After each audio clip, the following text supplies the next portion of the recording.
Okay, first of all, a little bit of a shameless notice for all you Slade people.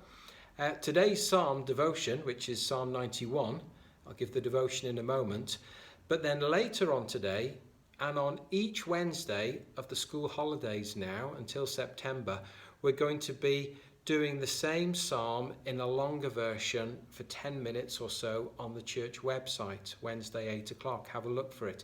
It'll be completely different material. There'll be some questions in there as well, but it'll be more of an extended version of it. That's for those of you who can't make Zoom small groups, but of course, if you can make those, you want to listen to this as well at a later time, you can also. And we're filming upstairs. You'll notice the backdrop's slightly different, similar in some ways. We've just moved everything upstairs. That's because the refurb, yes, at last, is starting downstairs today. Now on to today's Psalm, Psalm 91. But just a word of warning, because I'm not convinced, because obviously I don't know exactly who's listening, watching into this. I'm not convinced it's for everyone, because this is an exclusive psalm. It's a psalm that talks in real military terms. There's obviously problems going on. It sounds like a battle. And yet there are real promises for those who are trusting in God.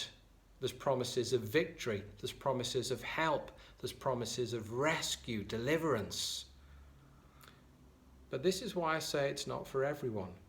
Let me help us all understand so we can all make sure these promises are for us. Because if we're not careful, we may just think and read, oh, great, yeah, wonderful. But we've got to qualify.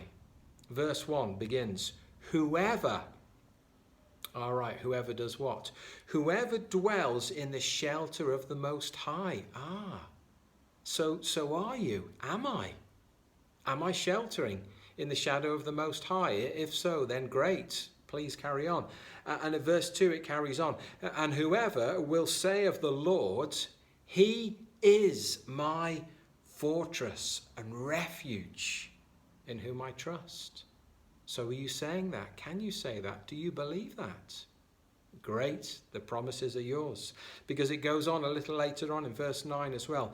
If you say the Lord is my refuge, then all these promises of deliverance, despite the heat of the battle raging, are yours. But how we need to make sure that the Lord is our refuge, that he is the one that we're sheltering in, that he is the one that all our trust is put. Oh, may God help us so that all these promises here are available to us.